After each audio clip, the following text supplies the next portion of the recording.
Out అయింది guys. మా చెల్లె winner guys. So bye bye bye.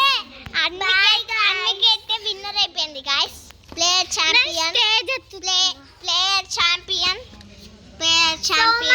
మా అన్వికకి అయితే మేము ఇప్పుడు గిఫ్ట్ తీసుకుందాం.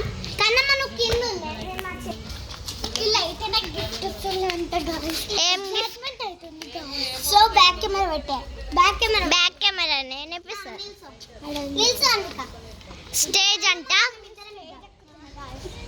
స్టేజ్ ఇది మా డ్రీమ్ స్టేజ్. సో నేను ఆ సినిమా చెల్లెకి గిఫ్ట్ ఇస్తాను. కింగ్స్ లలో విన్ అయిన మా అన్వికకి ఆశీర్వాదం తీసుకుంటున్నా గాయ్స్. సో గాయ్స్ ఇయాలకి మన వీడియో అయితే అయిపోయింది గాయ్స్.